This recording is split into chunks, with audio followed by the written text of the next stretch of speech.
नमस्कार दोस्तों, मैं राकेश वर्मा आप सभी का स्वागत करता हूं आपके अपने परिवार एसएन गुरुकुल पर। साथियों, जैसा कि मैं अब तक लगभग 1 दर्जन से भी अधिक वीडियो बना चुका हूं एसीएस के पाठक के घूसखोरी, घोटालेबाजी, कमीशनखोरी, भ्रष्टाचार को लेकर के, और दिन प्रतिदिन आप सभी देख पा रहे हैं कि मेरे द्वारा वीडियो में कही गई एक-एक बात अक्षरशः सही प्रतीत होते दिख रहा है। आज जो मामला सामने आया है, ऐसे तो इससे पूर्व भी चाहे वो अमित विक्रम हो या फिर ब्रजवासी सर हो, इन लोगों ने जिस समय वे शिक्षक के रूप में कार्यरत थे तब भी एसएसके के पाठक के द्वारा किए जा रहे घपले घोटाले का खुलासा इन लोगों ने करते रहे हैं। साथ ही अब इन्हें जब सस्पेंड किया गया है तो अब और खुल करके मुखरता से इन लोग एसएसके के पाठक के विरुद्ध उनके किए जा रहे कुकृत्यों का खुलासा करते रहे हैं। आज जो मामला सामने आया है, यह मामला है गया जिले का। गया जिले में एक विद्यालय के प्रधानाध्यापक को सस्पेंड कर दिया गया है, जबकि उनका साफ साफ कहना है कि सस्पेंड करने से पूर्व वे जिस दिन उन्हें शाम में सस्पेंशन लेटर मिला उसी दिन वे बीआरसी में पुस्तक लाने के लिए गए हुए थे। वहां पे उन्हें कोई खबर नहीं दी गई और शाम को अचानक उन्हें 4:30 बजे सस्पेंशन लेटर उस पंचायत के पंचायत सचिव के द्वारा प्राप्त हो जाते हैं। अब इस पे उनका कहना है कि यह एक राजनीतिक साजिश के तहत किया गया है।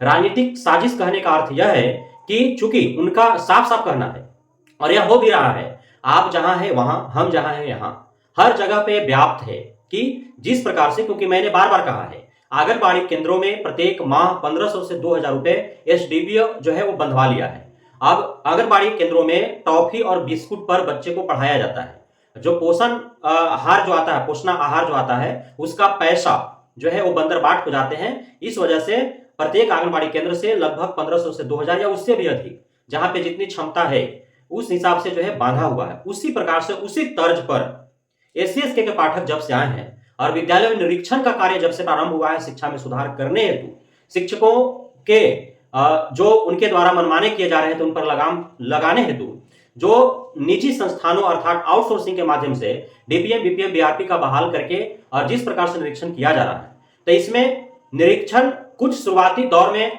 काफी बेहतर तरीके से किया गया, लेकिन समय बीतने के साथ साथ सभी उसी प्रकार से ढल गए। डीपीओ, डीईओ, बीओ सरकारी कर्मी है, पदाधिकारी है, डीपीएम, बीपीएम, बीआरपी ये जो है आउटसोर्सिंग के माध्यम से आए हैं, सभी मिलकर के विद्यालयों का खूब शोषण कर रहे हैं।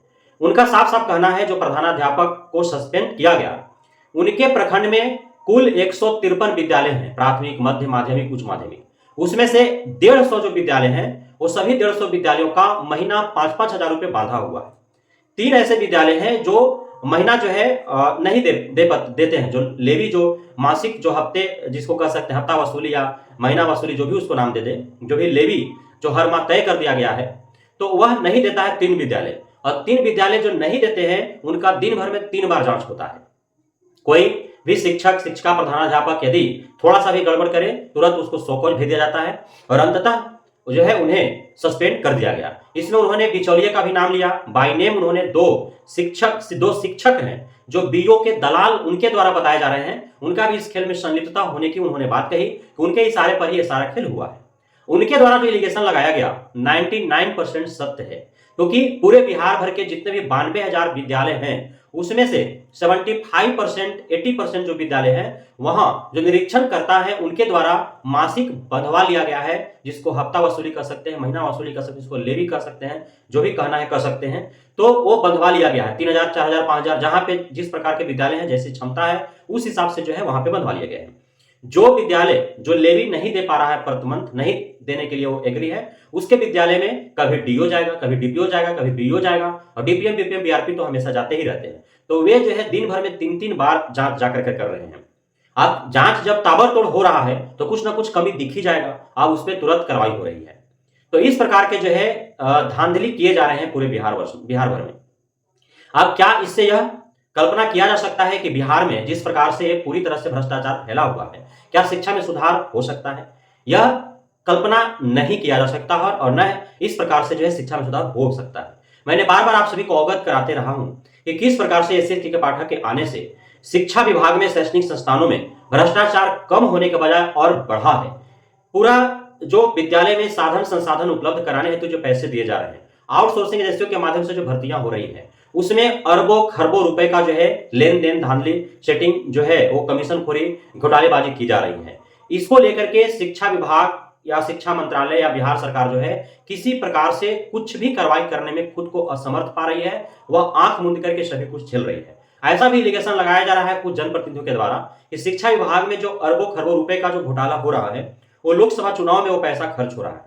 सत्तारूढ़ दल के नेता, चाहे वो एमएलसी नवल किशोर यादव जो भाजपा से आते हैं, जदयू के नीरज कुमार है, संजीव कुमार सिंह है, आपका जीवन कुमार जी हैं, पंकज मिश्रा जी हैं, एवं अन्य आधा दर्जन नेता जो सत्तारूढ़ दल के, चाहे वो भाजपा के हों जदयू के हों, वे खुद जो है शिक्षा विभाग और एसएससी के पाठक पर वे हजारों करोड़ रुपए का घोटालेबाजी का एलिगेशन वो लगा चुके हैं। और साथ ही सरकार और मुख्यमंत्री से उन्होंने मांग किया है कि वे इस पर हस्तक्षेप करें, अन्यथा इस कदर भ्रष्टाचार व्याप्त हो जाएगा कि शिक्षा विभाग जो है वह 20 वर्ष पूर्व चला जाएगा। उसको उठने में फिर काफी जो है कठिनाइयां होगी, परेशानियां होगी, काफी समय लगेगा। इस वजह से समय रहते जो है इस पर अंकुश लगाने की आवश्यकता है।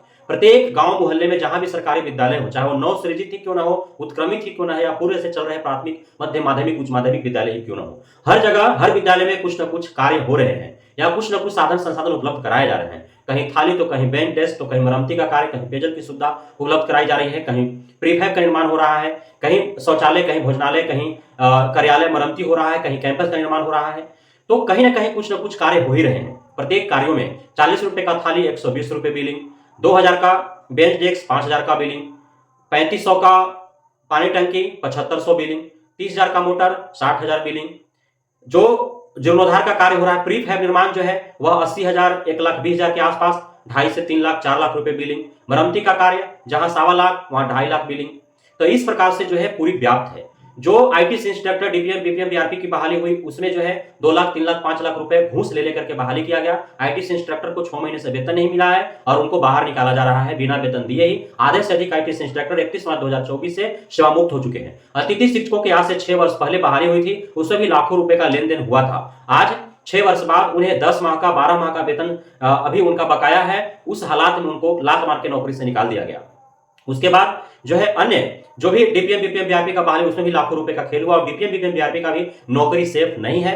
हो सकता है 6 माह बाद इस बात को कहते हुए शिक्षा विभाग उन्हें निकालने के लिए आदेश जारी कर दे कि अब विद्यालयों का निरीक्षण करना जो है वो आवश्यक नहीं है। अब विद्यालय में सभी शिक्षक शिक्षिकाएं पंचुअल हो गए हैं, टाइम टेबल का अक्षरशः पालन हो रहा है, पढ़ाई बेहतर ढंग से हो रहे हैं, सभी जगह पर सभी कार्य हो चुके हैं, अब निरीक्षण करना आवश्यक नहीं है। इसलिए जो भी आउटसोर्सिंग एजेंसी से बहाल हुए उनको डेडलाइन जारी कर दिया जाएगा कि इतना तारीख से उनकी सेवा समाप्त कर दिया, उन्हें सेवा न लिया जाए। तो इस प्रकार से उन्हें भी बाहर निकाल दिया जाएगा।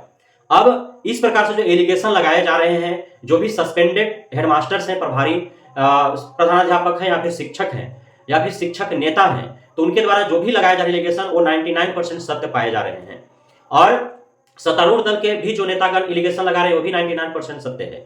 बावजूद इसके इतने सारे खुलासे होने के बावजूद न तो शिक्षा मंत्रालय कोई कार्रवाई कर रही है, नहीं राज्यपाल कुछ कर पा रहे हैं, नहीं मुख्यमंत्री कुछ कर पा रहे हैं, जो बेहद ही शर्मसार कर देने वाली बात है। और यह लज्जित करने वाली बात है कि एक विधायिका, एक कार्यपालिका जो है वह एक एसीएस, एक आईएएस पर कार्रवाई करने में खुद को अक्षम और असमर्थ पा रही है। तो यही हालात रहा तो शिक्षा विभाग गर्त में चलता चला जाएगा और इसी प्रकार जो है घुसखोरी, भ्रष्टाचारी, कमीशनखोरी, घोटालेबाजी जो है दिन पर दिन बढ़ते चले जाएंगे, जिस पर अंकुश लगाने की आवश्यकता है। और जो एक हाथ में डंडा दूसरे में गुलदस्ता लेकर के ब्रजवासी सर ने जो शिक्षकों को प्रोटेस्ट करने की जो जिम्मेदारी सौंपी थी, वही एक अच्छा कदम था और वह होना ही चाहिए। जिस प्रकार से हालात दिन पर दिन उत्पन्न होते जा रहे हैं, चाहे जितनों को सस्पेंड होना पड़े, जितने दिन का वेतन स्थगित होना पड़े। और साथ ही एक बार आपने सुना था किस प्रकार से प्रधानाध्यापक और डीओ के बीच में जो है हाथापाई जो है होने का खबर आई थी, जिसमें डीओ का सर फूट गया था। उसमें प्रधानाध्यापक के द्वारा एलिगेशन लगाया था कि 50,000 रुपए उनके द्वारा घूस मांगा गया था, जो नहीं देने के बाद इस प्रकार के हालात उत्पन्न किए गए। तो अब जो परिस्थिति उत्पन्न हो रही है, जिस प्रकार से चारों तरफ से जो खबरें आ रही हैं, यह सत्य प्रतीत हो रहा है कि उस समय जो कपड़ फुटबल हुआ था डीओ और हेडमास्टर के बीच में, वो काफी हद तक हेडमास्टर का जो दलील था वह सत्य था। क्योंकि आज गया में जो प्रधानाध्यापक को सस्पेंड किया गया है, उनके द्वारा एलिगेशन लगाया गया, अमित विक्रम के द्वारा एलिगेशन लगाया गया, ब्रजवासी सर के द्वारा एलिगेशन लगाया गया, सत्तारूढ़ दल में बैठे हुए भाजपा एमएलसी नवल किशोर यादव, जदयू एमएलसी नीरज कुमार, संजीव कुमार सिंह, पंकज मिश्रा जैसे नेताओं के द्वारा एलिगेशन लगाया जा रहा है। यह अब सत्य प्रतीत होता है कि जो भी आज से 3 महीना 4 महीना पूर्व से जो आवाजें उठ रही हैं, अब वह आवाज जो है एक लहर की भांति दौड़नी चाहिए, ताकि जो है यह कानों कान तक यह खबर पहुंचे और एक बार हल्ला बोल हुए के पाठक के विरुद्ध, तभी जाकर के इन सभी भ्रष्टाचारों पर अंकुश लग पाएगा। बहुत बहुत धन्यवाद आप सभी साथियों का हमारे साथ जुड़े रहने के लिए, बढ़ने के लिए, ताकत देने के लिए, हम पर भरोसा बनाए रखने के लिए। जय हिंद।